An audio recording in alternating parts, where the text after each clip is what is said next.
So guys, if you don't mind, I'd like to start by asking, well, Christian, I'll start with you.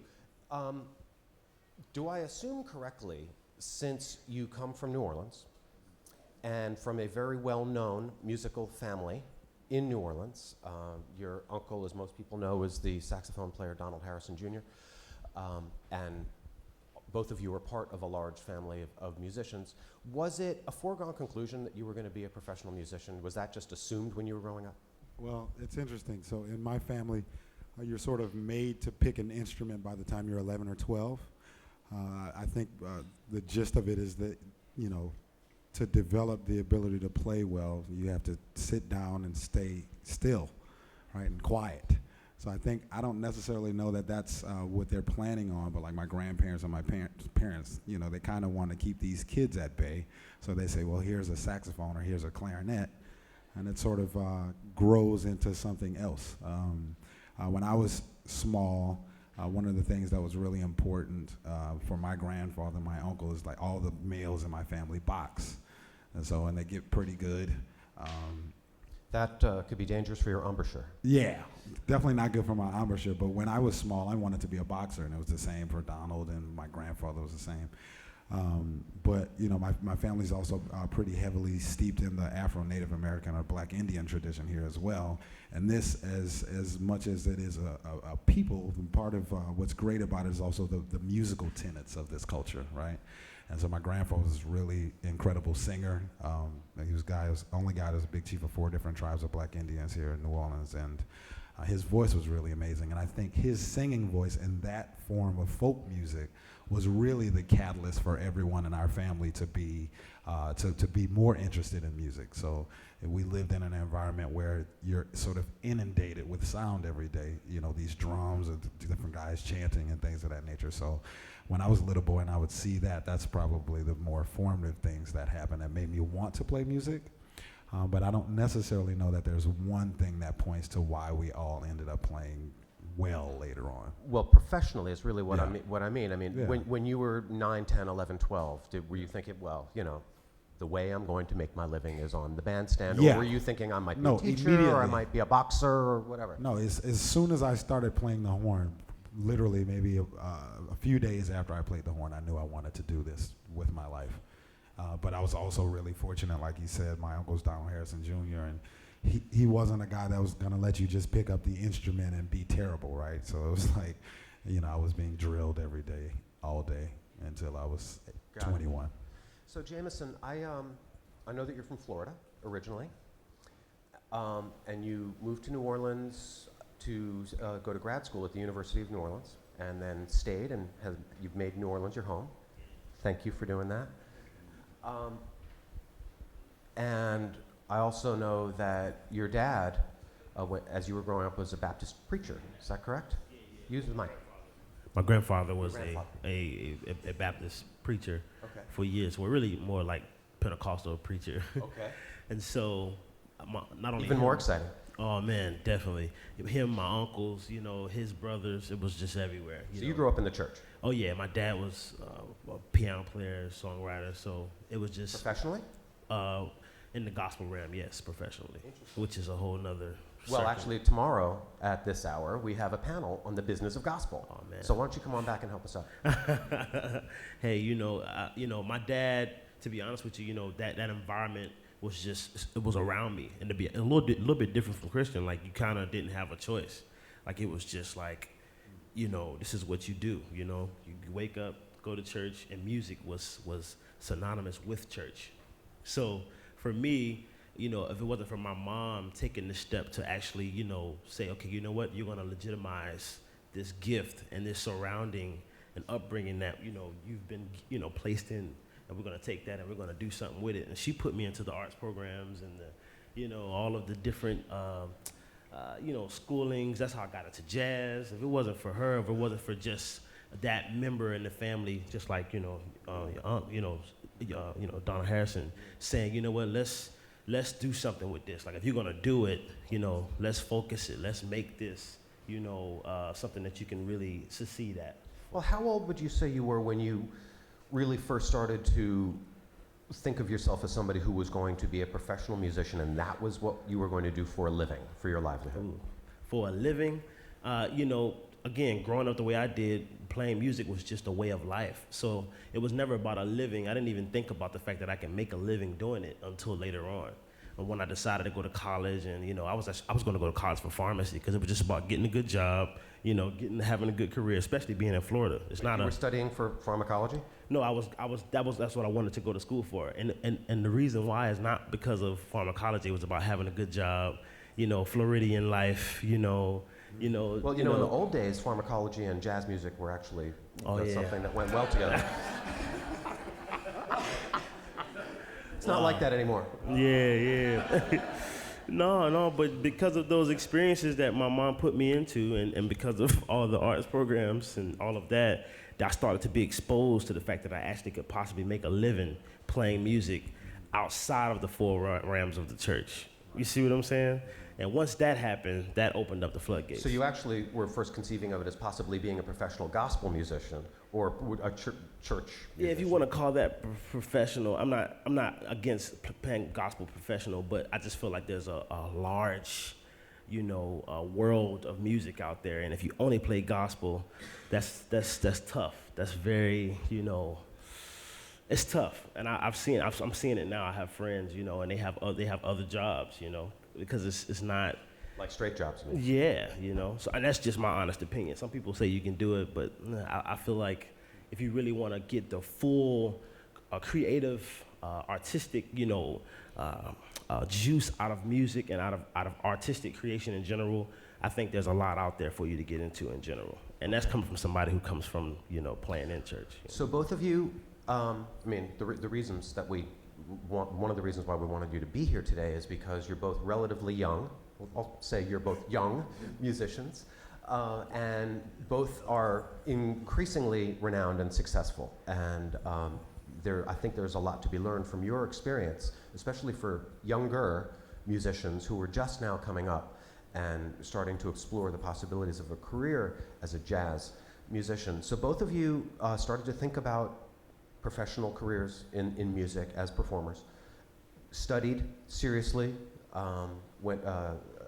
Christian, you went to NOCA, the New Orleans Center for the Creative Arts, was a performing arts high school here, and Berklee, right? Yeah. And graduated from Berklee? Or? Yeah, 2 degrees. Yeah. 2? Mm-hmm. In what?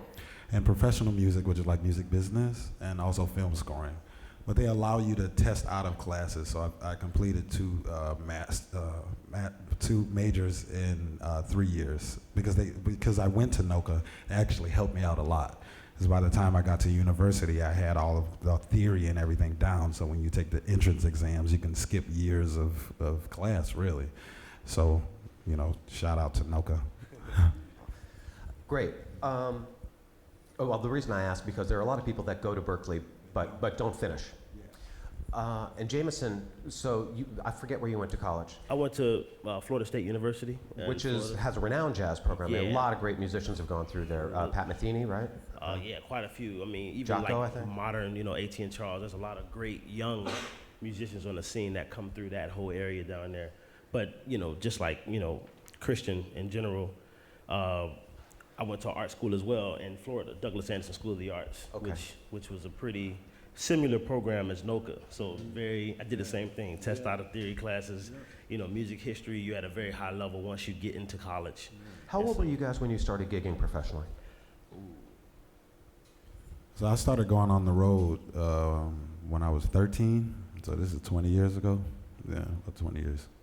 I'll say 15. Yeah, and I was playing gigs around town, started putting concepts and shows together by myself, just being creative. And then promoting your own shows? Yeah, like playing shows, like, playing like a little cafe, doing shows with my own group, playing around with original music, trying to, just create, Yeah, exactly. So when we were putting this panel together, I kept thinking of one particular question, which for me is kind of the crux of the whole thing. So, all right, you've started at a young age. You have been honing your musical skills, getting an assiduous education, and you go to college, and Jamison, in your case, grad school, and now, okay, graduation day comes, you get your diploma, and you're like, all right, this is it, for real, I'm out there. Now what?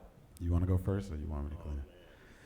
So, what was strange about my experience was I was being told by the overwhelming majority of musicians and people that I had been around that there was no need for me to actually go to college, right?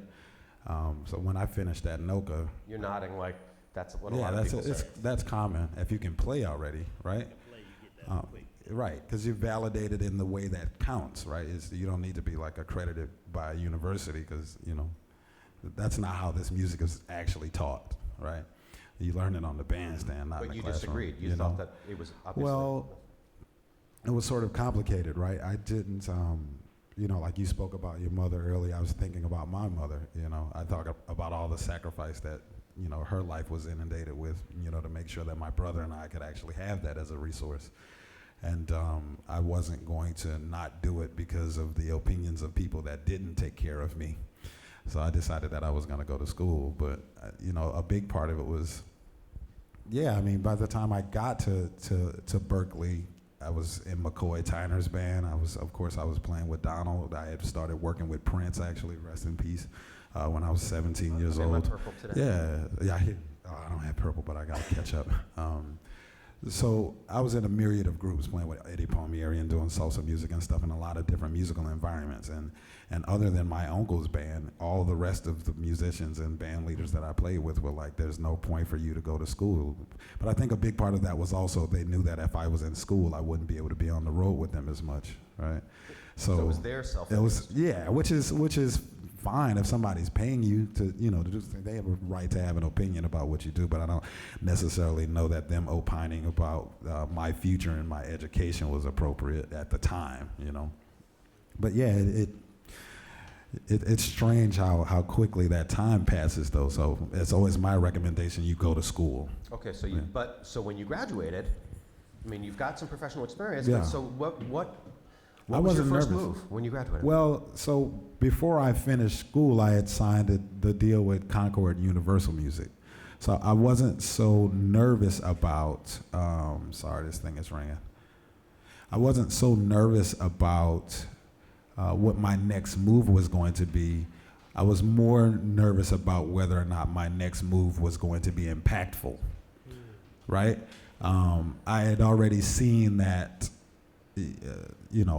hard work trumps talent, and I was a hardworking guy. I am a hardworking guy. I'm really diligent about what I have to put together. So I knew that if I worked hard at what I did, that I would have an opportunity to say something.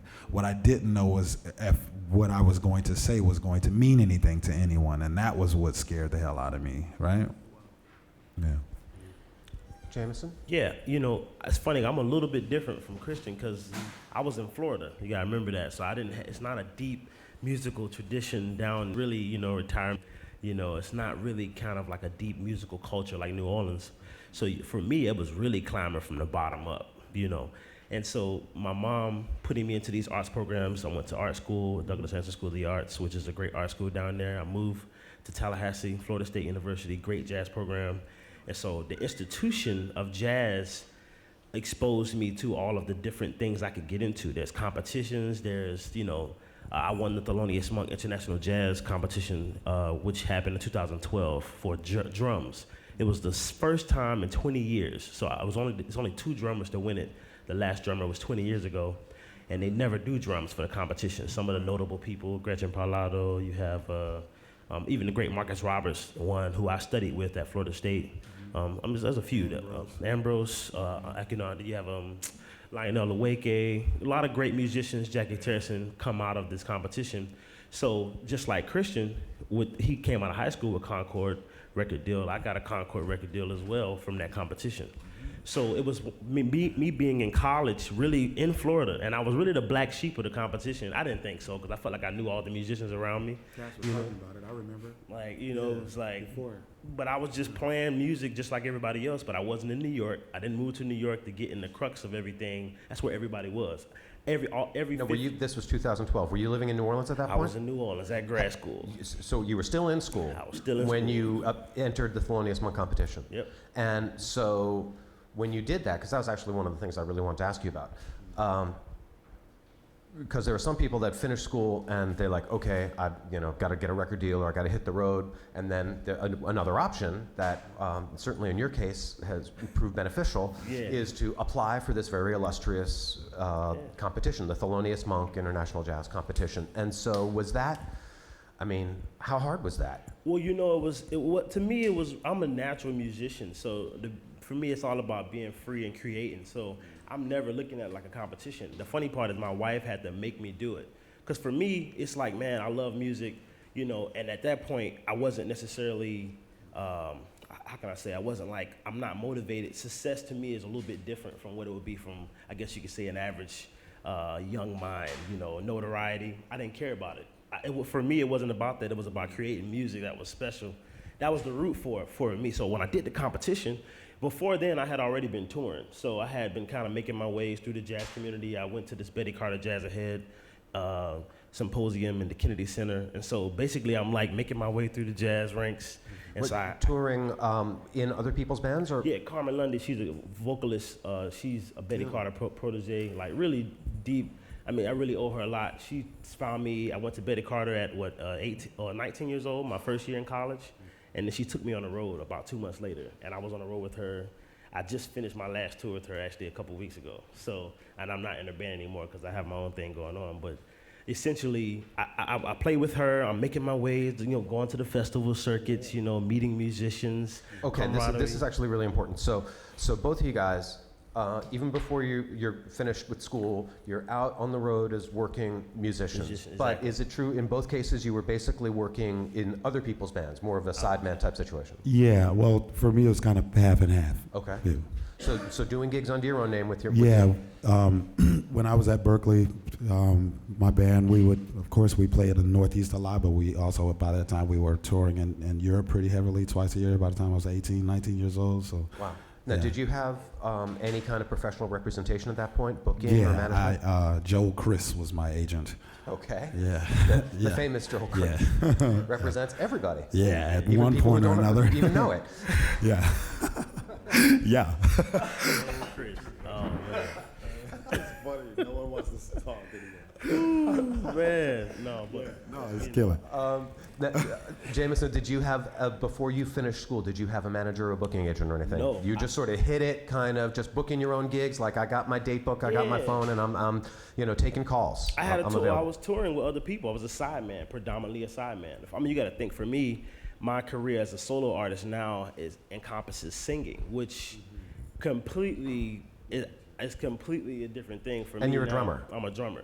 And you're a singer. Yeah. I'm sorry, that's not allowed. Oh man. Well, it's funny because for a long time it took me a while to develop to that point to where, and this is, kind of going to our question. It took me a while to develop to that artistic point for me.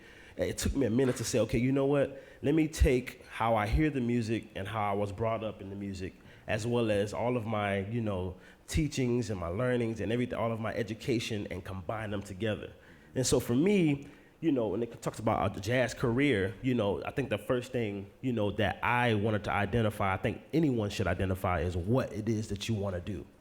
I think it's very important that we identify that. I mean musically? Musically, yeah. I think you got to streamline your focus, because for me, it took a while. It was like, just playing music, playing gigs. I love jazz. And then there comes a point in time where you really get focused about, let me take these concepts that I've learned through the years and put them together and create something that's pretty special. And so me becoming an artist now literally goes through, I went through the struggle, the jazz, this gig here, this gig there, this sideman gig here. And you still do a lot of sideman gigs? Yeah, so now I do, but I'm slowly coming out of it because it's starting to become too much to, balance being, and I always play special projects, of course, but it's starting to become pretty difficult. But like even around here in New Orleans, I mean, I think people first really started to get to know who you are, I think, playing in John Cleary's band.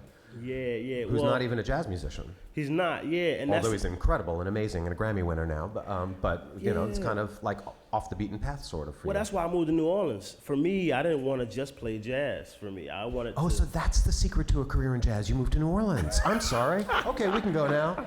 No. I moved here because I wanted to be free to play whatever music I wanted to play, and I feel that when I'm in this city. You know, it's a pipeline of music. There's no genre on it. It's just a feeling. And that long story short, you know, that feeling of music, that special joy and concept of like energy. You know what I'm saying? Like, it's like when you get to that level, you know, you start to create, and there's no genre or no music, you know, labeled on it. So, you know, but I don't want to. Okay, I'm sorry. We're kind of bouncing all over the know, place here. it's But what I want to ask about is, so working sideman gigs, representing yourself while still in school. You're still in school and have a booking agent, and you're touring Europe under your own name, doing all sorts of stuff. So, Christian, at that point when you have a booking agent, did you have a manager as well at that point? I didn't have a manager. You did not. Okay. So would you say is it safe to assume then that you were pretty actively engaged in your own business affairs? You know what? From the first day that I picked up the trumpet till today, I'm actively engaged in my business affairs. I think generally when musicians relinquish that aspect of what they're doing, they end up sort of being prey. And I wasn't interested in that, right? I've been really fortunate to have some really great managers and some great folks around me. But, you know, that year, you know, I'm 18, 19 years old.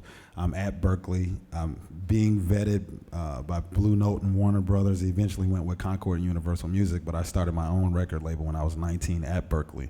And this is what led to all of that stuff. So all of the bookings and all that stuff was a byproduct of the first record that I put out under my own label. So your first record, was it your first record?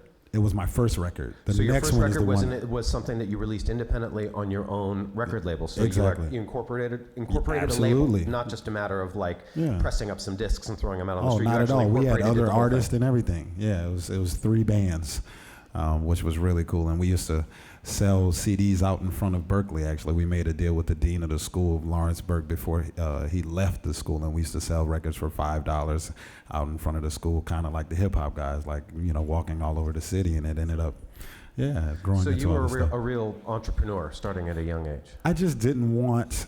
One of the things that I realized from a pretty young age about, especially in jazz music, and creative improvised music, and a lot of what was happening with my peers is, they're undereducated, so they can be the labor class for the music industry, if I'm being honest, right?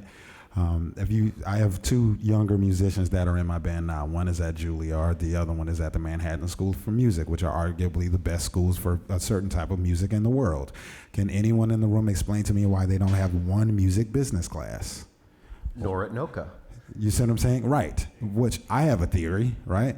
And so for me, I realized when I was a teenager and at NOCA that I was going to have to touch these other environments, but this is also because I was fortunate enough to be around Donald and see what he was going through and what that reality was like. But it Donald's also been quite an entrepreneur, putting out his own records. And absolutely. So on. So you were learning from. You could argue that everything that I've done is a byproduct of what I learned from him. But for me, I realized that it would advantage me to sort of at least touch these other areas. I may not succeed in all of them, but I should have a general knowledge of more than how to play Don Lee on a B-flat trumpet, right? And, you know, so that was something that was important to me, and it ended up sort of working out, and has kind of been the catalyst of why I've been able to be out here so long, you know? Did you also set up your own publishing company at that time? I did not, actually. I didn't realize until 3 days before the record came out that I needed to do that. Actually, it's kind of a funny story because we had to reprint all of the physical copies of the record, but it was really cool because this is kind of off kilter, but I was dating a girl that was the daughter of the guy that ran the printing company in Boston, so he ended up giving me a deal, so it ended up being okay. But I ended up starting a publishing company 3 days before my first record came out, and it was a frightening, actually, moment. Well, Can you talk a little bit about the what it was that changed in your understanding and why that was an important thing that you needed to do before the record came out? Well, yeah, I mean, do you mind if I back up a little bit and just Not give at all, people a little bit of a context? So record deals are sort of tricky in the modern sense, right? Because generally the moment you sign on the dotted line to record labels, you're giving away the resource of making money selling records. So, which is pretty important, right? If you want to be a recording artist, right? That's why you signed to their label, because they're the ones who sell the records. Right, they sell the records, but generally what happens is historically, as an example, if you go into a bank and you say, I need $50,000, they want their investment back and they're going to take interest, that's going to be fine. If you go to a record label, which generally serves as a bank, they want a lot more than just getting their money back, right? They're going to want a piece of the publishing, if not all of the publishing. They're going to want a piece of the syncs and licensing, right? So there are all of these mechanicals, all of that stuff sort of gets thrown into the mix. Sometimes it's also different what the kickbacks are, depending on if you're selling physical CDs to download-only CDs to streaming-only now. Now we have 360 deals, so it can be very complicated, but the gist of it is generally when you sign on that line, unless you are signing on the line in a position where you've already amassed a certain amount of notoriety and have a certain amount of clout and have sold in the market, if you're coming in and you're a young artist, you're generally going to sign something that disadvantages you in terms of monetizing a record asset, but right? If I can interrupt, you were getting ready to release an independent record and realized that you needed a publishing company. Why was that? The reason that because I wanted to make money. I was getting there, Scott. I'm sorry, I was walking there, but I wanted to at least... Time is short, my friend. I understand, sorry. But I wanted to give them a little bit of a context so they understood why I was saying what I'm saying. Because traditionally when you sign these deals, a publishing agreement is a part of it, right? But in creative improvised music, generally they don't actually go about the business of finding more opportunities for you to make money other than the record asset. So you may sign away 50% of the publisher's share of your publishing or the writer's share of your publishing, but they're not actually actively looking at trying to create more money in that like particular getting your vault. music used in films. Right. And you were studying film scoring. Right. Exactly. So I learned a lot about that with the first version of the deal that we did with Concord. But there's money in more than just the physical sale of the record, right? I always tell the musicians that are in my band, the syncs and licensing situation is really what you should go for more than anything else, you know? Getting your music licensed to use in film. TV shows, television, commercials, because video games, this is something that you can use as a means of subsidizing other costs, because as an example, you might sign this record deal, but then you have to go on the road. But you gave away the resource of making the money with the records, so how do you pay to go on the road, right? So the environment can get, I'm not trying to get dark, but I'm just saying it's let's let Jamison get in here for a minute. So, even while you were still in college, Jamison, would you say that you were actively engaged in the business side of managing your career? Yes, both of my degrees, jazz studies and music business at Florida State. I got a BM and a BA at Florida State. So, even hearing him talk, we've actually had this conversation at a festival one time, and he knows. We signed virtually one of the same deals. I was going to say, because you're also with Concord. With Concord, I don't think, you got your own, you done graduated, but but exactly. For me, I took music business, so I understood all the terminology. I got it, but when you get in that position, it changes. When you get in the position to sign that contract, and then it's so much, text until you need to really actually understand what you're doing, and there's ways the record label keeps it kind of soulful. They keep it kind of, they keep it real informal. They keep it real, vague, they keep it open. So you gotta know how to maneuver inside of those vague lines, even though the contract is black and white. So that's something, and for me, I'm different from Christian, because for me, my career really went fast. Like, it really went fast within a span of 2 years. You got to think, I was touring, I won a competition, from the competition, I put out a record. I was touring, with people. I started touring with John Baptiste for a while. I was, playing, doing all kind of auxiliary stuff with him as well, like keyboards. And I was just, I'm a musician. I put out a record. The record comes out, boom. It was like everything I had been doing all made sense now. But back up one sec, because we keep talking about this competition, which I think was really pivotal for you. I mean, I think it's fair to say that winning the Monk competition was a very crucial event in your career. I agree. And is it something that you would recommend that other artists? It's not just the competition, though. I just have to cut in. Please. He wrecked it, right? No, but the thing is like I wasn't there, but I'm hearing from everybody because I love drummers so much, you know. And there have been there's a myriad of folks that have won this competition, right? But the way he won is completely different than a lot of other folks, right? I mean, the word was on the line immediately after the competition was done that like this dude like broke the stage basically. So it's a little different. But is that something you would recommend other musicians do as a career option? You know, the thing is, you know, I'll be honest with you, it was 15 drummers there and they all could play. Right. So, I mean, I can recommend it to you, but, you know, yeah, if it happens and you get a chance to audition for it, yeah, send in the tape, you know, why not, you know, take the opportunity.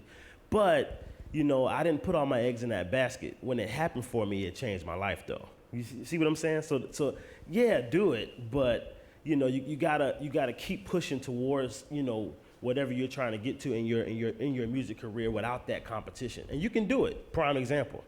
You see what I'm saying? Like, so for me, for the average person, the odds of actually winning are probably not that great. In your case, you actually did.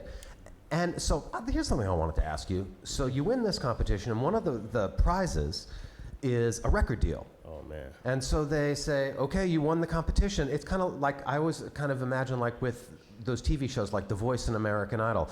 Okay, you won the competition. Here's the record deal. Sign it. Right.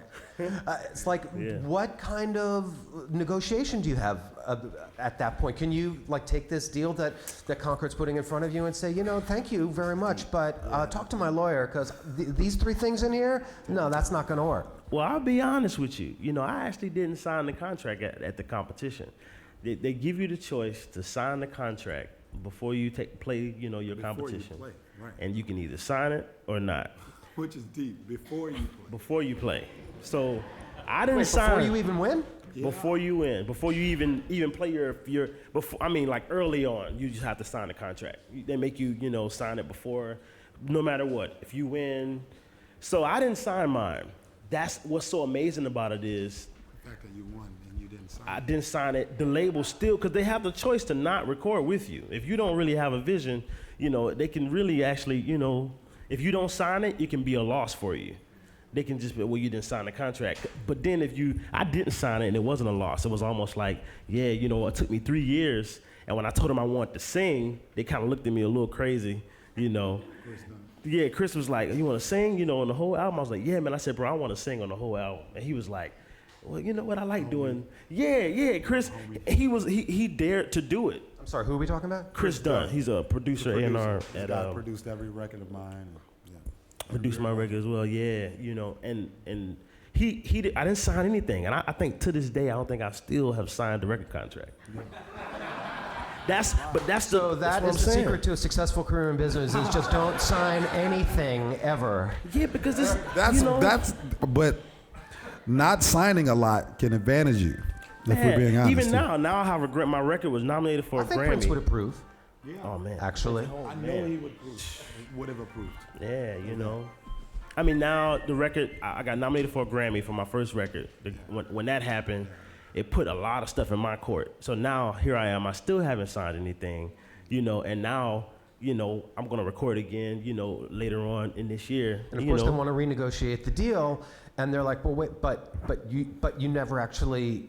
Somebody's going to be like, Jamison, do you think you could just, you know, like with an ink pen, could you actually, please? Maybe I haven't got to that level yet. And when that day happens, you know, I will be very careful what I sign. I'll say that, you know, even if I have to sign something, because I'm learning now. I mean, it's, you know, sometimes it's that trust and that deal, that trust and that communication. So you have professional representation now. You got Ted Curlin Agency booking. I mean, you know, in jazz music, doesn't get any better than that.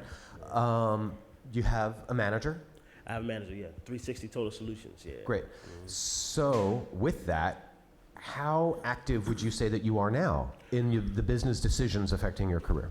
I'm very active. The reason why is because I've seen so many things be done the wrong way, where you can have your own business, your own band, you know, touring, and then you're getting paid from someone else still. So you never form your own business. I've seen it happen multiple times. I mean, some great musicians that we all know still are doing it that way. Where they're getting, you know, they get someone who books the whole tour for them. They do all the, you know, the balance in the books, and then they get a check from another company, and their name is not on much. And see But that. Can you go into any detail, both of you, if you wouldn't mind, about specifically? Okay. Give an example of business decisions that you participate in with your management team, with your booking team. Like, I'm going to assume that things like, okay, well, these are the dates that they're proposing, so you're involved in the, you know, selection of dates and venues and things like that. But other like business decisions that you participate in and that you have. Every business decision. So can give an example. Yeah, but it also it what you manage changes based on, like, as an example, Jamison he nominated for a Grammy first record. The exact same thing happened for me, which, you know, it changes a lot about your reality. But the first thing that changes, most people assume that what changes is like the money goes through the roof and the notoriety. This is not what changes. What changes is that the amount of people that are trying to tap you to do anything changes, right? So, you know, you could go from being a musician that may wake up every morning at 9 o'clock in the morning, maybe practice for a few hours and have a regular musician's day.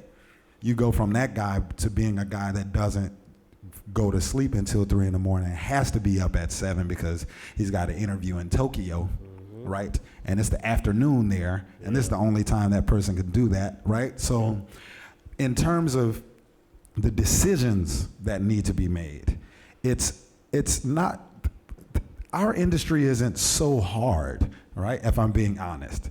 It's just that you are constantly surrounded by, if I'm being blunt, sorry folks, I know we have some music business people in the room, but you're constantly surrounded by people that would love to advantage themselves by exploiting you, right? And it's very difficult to sift through all of that when the noise is so loud and there's so many people screaming in so many directions.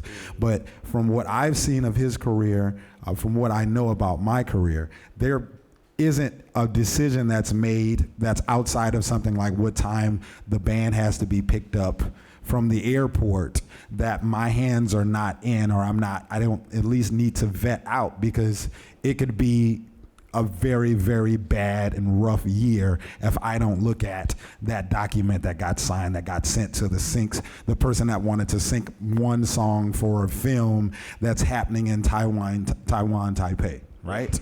So you have to be on top of everything, and you have to be involved in everything, or you end up sort of being shackled, right? How does your manager feel about that? I mean, the thing is my manager is incredible. I think he's in here somewhere. I don't That's know. why I know he's in the asked. band. Yeah, so my manager is a guy. Well, I have two managers, right? Well, my music manager is Vincent Bennett from Second Son Production, who, in my opinion, I know you got your guy and that's great and everything, but in my opinion, I think this dude is the fairest, the most even, and the smartest management person I have ever been around. But I'm also very fortunate that I have what you call a momager, right? Which is when your mother also helps manage you. Which is similar to a wifeager. Yes. Well, a little different, I think, though, right? Because you can't split from that person, and they probably won't pursue damages that they know you have because they managed you. But so, you know, like my mother was a chief operating officer for a myriad of technology companies for years. So she has a background in that. And a couple of years ago, she decided that she was going to stop doing that and help her twin sons. My brother's a film director, a guy named Kyle Scott. He's Spike Lee's apprentice for 7 years and all this stuff. Anyway, so she decided that she was going to help us manage our businesses. Now, like I said, these people work tirelessly every day on a lot. It's not that I'm doing their job for them, but when something comes in, when someone says, okay, well, we need music for a Hennessy documentary, right? Or we're going to need to fly you from Morocco, from Marrakesh to Indonesia and then back into New York, right? These type of decisions, they may vet out, but ultimately I have to make the call, right? Because it's my money that's being spent, right? which is deep, that's my right? exact thing I was Yeah. So it's not so much that they need to be managed. Having my mother involved does help out in terms of the trust issues that can arise from being in this industry for a very long time, right? But it's not that they can't make the decisions. Is that in order for the decision to be the best decision that I'm comfortable with, because ultimately when it goes down, I'm responsible. As an example, and I'm going to try and be quick with this. One of my first tours, I'm like 18 years old. My band's in Europe for the first time. We played the Pizza Express in London. There was a fire in the kitchen where a kitchen staffer got burned. I ended up getting sued for 7,500 quid, which is like maybe $11,000, because in the document that was signed by this kid manager that I was working with at the time, this was like right after my first record came out, someone that was studying management at Berklee, I was like, yeah, dude, you can do it. So I let this guy do it. The document that he ended up signing for me basically put me on the line for all of the insurances for the venue that day. So there's a fire in the kitchen of this guy's establishment in London. Right. I'm a New Orleanian kid, and I end up having to pay that because of what was signed. So you can see how important it is to sort of keep sort of the reins a little closer in those type of things. Jamison, do you have any examples of business? I have things quite you a have to be few. involved in? See, for me too, I'm a little bit. I mean, you have some years, before me in regards to the music business side, but even now, my management company is David S. Hargett, and it used to be a marketing company, 360 Total Solutions, and it's primarily marketing. I mean, they ran marketing for like Honda, they ran It's Very Pretty, and I'm the first artist of the marketing company. And so it's just me. It's just me. It's focused on me as an artist. I like it. This is a longtime friend as well that I went to college with in Florida State, who started his own company and literally said, I want to go into artist management, and I was the first one. So it worked out. The thing is, I wanted it to be where he ran everything out of my business. So I didn't want to be tied to anyone else's business. He has a company, 360 Total Solutions, that at the beginning of my career, when I first had my first release show, and we had to put out money for merch, you had to put out money, because you have to put out money to make money. Yeah. You got to put out a lot, actually, And so I never forget, while he was doing that, he's also an MBA, very, very business mind. He actually helped me as a friend set my own business up. Stuff like business line of credit, really get into LLCs, how to set it up, QuickBooks, the whole nine. Understanding how to have capital, really, really understanding how to have business relationships with people, because sometimes you need people, and you need to ask for certain things. You may need 20 grand up front for a European tour, You might not have that sitting around in your bank account, especially for me when my career rocketed quick. I mean, my album came out, I signed with Ted Curlin a week later. I had a European tour almost like 3 weeks later. They were booking a European tour. But Ted's not cutting the check for you to get there. Yeah, I understand. But is Ted not also making sure that the tour pays for itself? Oh, no. Well, yeah, don't get me wrong. Now, there's nothing. You mind if I step in for a quick second? No, you're good. Absolutely. In some cases. Most tour managers, the booking agents that are putting this stuff together, they're getting a commission. If you go in the red, that's your problem. Mm-hmm. It's not their business. That's true. Their business is the management company that puts you out there, right? Yep. As long as their business is making a profit, they're fine. Their bottom line doesn't cross into your space. Yep. We would hope that the manager or have you guys lost money on tours? Yeah. Yes. I've lost tons. I mean, yeah. And I mean, you have your band as large, too. Oh, man, listen, I move with a deck tet. I have 10 musicians. So you always lose money on tours? No. A lot of, but historically, I mean, look, if we're going to be honest right now, and lie to us, please. No, I'm just going to say, no, but the thing is also, like, if we're being really clear, we talk about record labels, right? Concord Records, love Concord Records to death. Concord Records owes me $70,000 for a tour that they were supposed to give tour support to in 2007. I never saw that money, but it had to get paid for, right? So no, if we're being real about it, yes, you lose money doing this.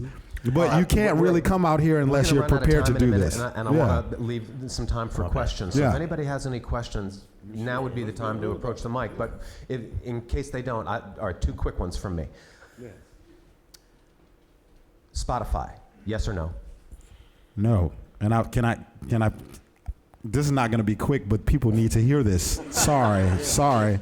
Okay, look. So when I first started making records, you bought records in stores, right? My first record comes out in 2002. Then Napster and the iTunes thing hits, and it changed and transitions to download only, right? Which isn't as good as them being sold in stores, but you can still monetize that. You still want $9.99 for that. The artist still can make some money on it. Fast forward 7 or 8 years, what ends up sort of becoming in vogue is this streaming concept, which allows people to basically listen to your art for fractions of cents, basically, right? Now, as an example, as a new artist, you come in, you sign a record deal, the record label knows this is the reality. How much money do you think they're gonna give you? Because they know they're not gonna really get that type of return on their investment. So they lowball you, the record comes out, they don't market and brand the record, because why would they do that? Because they're not gonna really make so much money anyway, and they've already got their kickback from these type of companies. So now you end up in a space where even when they were selling the records in stores, you weren't making the lion's share of the money, but now nothing from nothing equals nothing, right? So yes, in terms of Spotify's relationship to the listener, I think it's great, and I want people to enjoy music, and I think that is beautiful. But in terms of the relationship between Spotify, the labels, and the artists, I think it's kind of a terrible, terrible idea. Yeah, I agree. Are you on Spotify? Absolutely. Yeah. No, but listen, I'll be very clear. The records of mine that are on, but this is also the environment that you go into, right? Because Spotify also can work as a promotional agent, right? Yeah. So I would prefer that I wasn't on Spotify, but at the end of the day, I'm not going to let a space that has everyone else's major record not have mine, because you could miss out on tens of thousands of audience members that way. Jamison? Yeah. Spotify? I feel the same way. I mean, he nailed it. I mean, he's been doing, and I'm learning, listening to him, because he's not only in the same label, it's the same situation, and it's because I'm doing it right now, and I agree. It's like I remember the day when the record got nominated for a Grammy, I only have one record to my name, so my one record gets nominated for a Grammy. The next week, it was like on Discovery playlist. It was all over Spotify. Like, it was like, check this record out. And you got to think, there's people from all over, Grammy voters, but also listeners. They look at those lists, and what first thing they do is go to Spotify. So it's like, and we have a whole panel tomorrow on breaking down the royalty streams from Spotify, specifically with the guy who does Bruce Springsteen's online music publishing. So come on back if you're not doing anything. Okay, so, but I think everybody is of a similar opinion. The financial rewards from streaming services like Spotify are not there, and I think a lot of people would acknowledge that basically the whole business structure of music streaming has not in any way sorted itself out in terms of realistic compensation for the creators and owners of the music. Okay. I do need to wrap this one up because we have Jerry Allen coming on after this, so we need to make room for her. But real quick, 3 top things to do for somebody just graduating from a music school. Just graduating from college, like college music school, yeah. What would you do first if you were graduating today? What would be your Today? Wow, that's a big difference actually. But yeah today. So hard. Yeah, that's very hard. Well, I think sort of hearkening back to the Spotify thing for a second. You're walking into a reality where you have to get between 1,500 to 2,500 dedicated streams of a song to equate to you selling the song 10 times. So as an example, we split the difference. You have to listen to my song 2,000 times for me to get $10, right? So last year, I moved on from Concord Universal Music and started my own label and started working with aTunde Dynamics to create the first interactive media player, an app for jazz music. We have an app called Stretch Music, which is an interactive media player that allows you to It allows you to customize your listening experience. So you can mute any instrument, pan any instrument, solo any instrument, slow the songs down, create loops, all of these different things with this mechanism. Part of the reason that I did that was because you can no longer monetize the traditional record asset. So I think the first thing that I would do if I was graduating in a space to like the environment is now, is really learn what's going on and what's in vogue in the technology, because you can no longer make money in the traditional way. That's the first thing that I would do, is learn the technology. I would say one thing too that I think I would do really early is before you leave college, take a business class. If your college don't have, I mean, straight up business, like no music, just business. I think it's really important. You know, I think a majority of your institutions do not have a business class. And I mean, I would take 2 semesters. If I can go back, I would actually probably get like a business degree, like, you know, so I can really, you know what I mean? Like take a lot of business classes so you can get deep inside of what it takes to start a business, you know, because that's really what it is at the end of the day. I mean, it's music and it's art, you know, you're creating, but that business side to me, I mean, the past 2 years have been like, whoa, wait a minute, like let's get this business right. Yeah, you got to know it. So a little simple stuff, you know. I mean, it's as simple as going and getting the EIN number, and you know, just know how to do it. Know how to like have, even if you're a side man. Does everybody know what an EIN number is? Sorry. Okay. Tax. Sorry. Yeah. Or otherwise known as an employer identification number. Your LLC. Which you know, you don't have one. If you don't have one, you're not in business. Right. Yeah, it's simple. When you do even if not legally. Even if you're a side man, it's actually really important. Even if you're not like an artist and you're like, you know, playing music, you know what I'm saying, as a side man around town, you can keep more of your money by doing it, you know, because at the end of the year, you don't get, you know, dinged too hard. I mean, trust me, it's easier to do it the right way. It may take a little time up front, but if I was 22 over again, graduating college, that's the first thing I would do, and I didn't do it. I took a couple years after that, but still, I would do it immediately, because then you can really get into the habit of treating yourself as a business. I think that's, you know, that's one important. I think on that note, we should wrap it up. So we could obviously do this all day long. I think we could go on for a while, but we're in the interest of keeping things moving. Can everybody please thank Jamison Ross and Christian Scott aTunde Adjuah.